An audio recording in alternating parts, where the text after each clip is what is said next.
Brent Zerafa from Racing.com joins us on the line. Morning, Brent. How's the weather in Melbourne? Good morning. It's actually, the sun's out at this stage, but it's still going to be a typical winter's day. I don't think we're going to get too much rain. We did have a little bit overnight. The track is currently rated a soft 6, but I would suspect that we won't have too much of a change in condition. Well, fingers crossed that we don't for the rest of the afternoon anyway. You have a 9-race program there, starting off at 1:55 New Zealand time. The feature is race number 8 on the card, the big screen company Bletchingley Stakes, over 1,200 metres, and Cesar has been pretty impressive in its short career to date. Brent, a first-up winner. It's 175 out to 185 with our bookmakers here. First of all, what do you make of the price? I think it's justified given the sort of lack of star quality in this race. We were hoping to see the return of Mystic Journey in the Bletchingley Stakes, but Connections earlier in the week decided not to accept for this race and instead will wait and delay her campaign before she kicks off, likely to be in the Lawrence or the Memsie in a couple of weeks. But Cesar is a 3-year-old colt who has taken on some of the best opposition right throughout his career. He was tested at group level in Queensland as a 2-year-old and then come down to Sydney on the Roman Consul last year, which is always a really, really good race for 3-year-old sprinters in Sydney.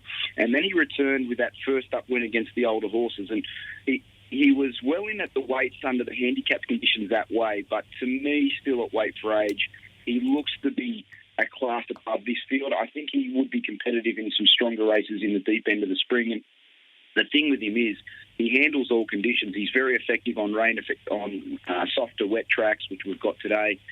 He easily beat Jungle Edge when they met at Randwick a couple of weeks back. And on that occasion, Jungle Edge met him sort of 4 kilos worth of the weight, but he did beat him quite comfortably, sat off the pace and went straight past him. So given the fact that he's fit, he's had a run under his belt, he's drawn a low gate, there's not a big field, I can understand why he's quite a short price favourite at this stage.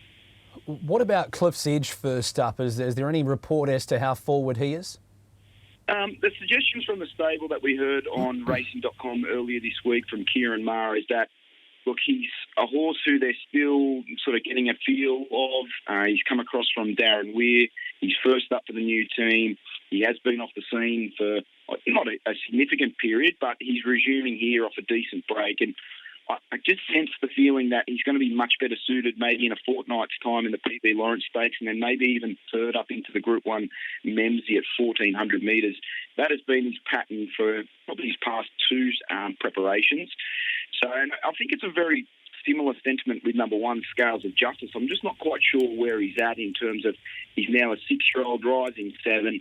He hasn't raced since the Perth Carnival towards the end of last year, so he's had a good 9 to 10 month break off.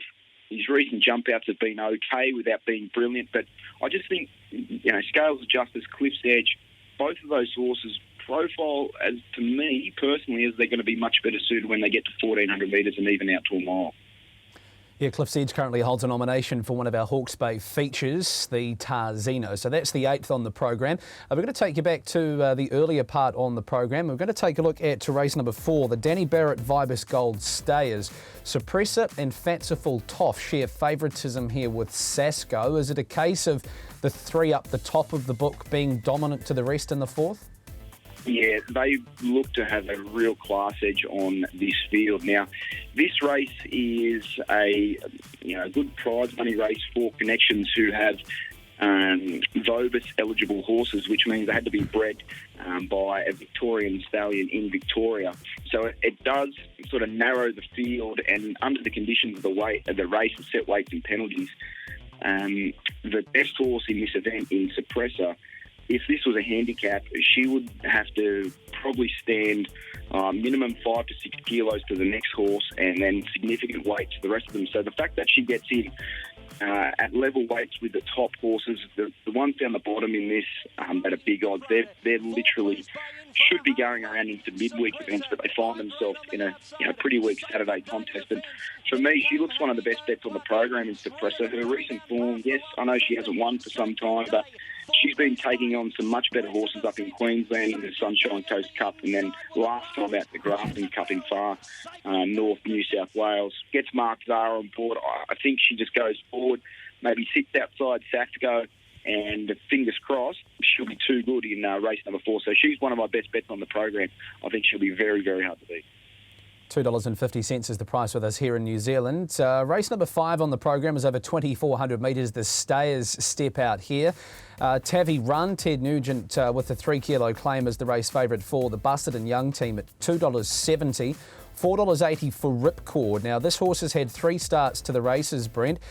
2 of those in New Zealand for a win, and he was a first-up winner at Pakenham over the 2,200 metres. How does Ripcord sit in the market for you in race 5? I've got him as a really, really big chance in this event, and I'd imagine yourself and your audience would probably know a little bit more about this horse than maybe even I do, but I worked at Pakenham on Sunday, and it was an interesting placement to see this horse first up in the 2,200 metre race in Australia, having not raced for 2 months, but Patrick Payne is a very, very sharp trainer, and without sort of knowing that he had this race potentially in mind, I thought Ripcord was very, very impressive in what was quite a fast-run race. Yes, it was a very much a step down in grade, but I just thought the style of the victory was quite arrogant, and I quite like him here on the quick backup heading to 2,400 metres, because I think there's a legitimate query on Tavi Run as to whether he can run out a strong mile and a half. He's been very effective in his past couple of starts at 2,000 metres, but he's a real keen going horse. He likes to sort of roll along in front at a strong speed. And I just question whether he's going to be that strong at the end of 2,400 metres, where I get the feeling that Ripcord, judging by that win and potentially the upside that he may have, I think he's going to really relish the extended trip, and I think he's going to be the one that will be really attacking the line quite strongly, along with one not a single cent. So the way that I'm looking to play this race is I'm quite keen to bet around Tavi Run, who's the current favourite, and I'm interested to back number 3 Ripcord and also number 1 Not a Single Cent, who was very good winning at Flemington last start. And again, this was a really, really fast-run race. The leaders took off a long way from home, and Not a Single Cent, he had his momentum halted in the straight and couldn't exactly find a clear passage, but he still managed to get the job done. So I think there's good value in both those horses.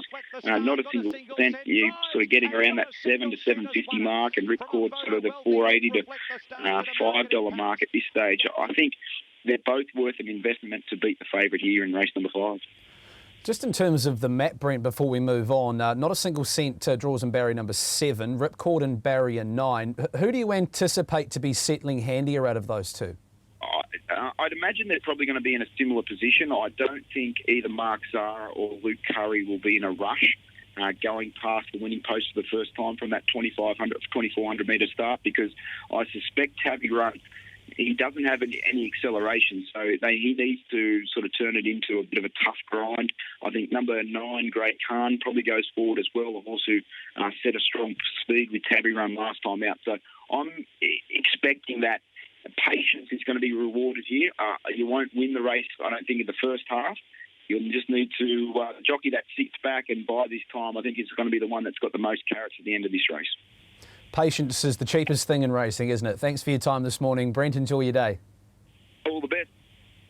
There's Brent Zerafa with his thoughts on Caulfield today. Here are his suggested bets for you, with his best coming up as Sorpresa in race number 4 as number 1, one of a couple for Mark Zara and the Mahar and Eustace team. The other being Not a Single Cent and Ripcord. They both head around in race number 5. Ripcord at $4.80. Not a Single Doubt for Mark Zara is at $7.50.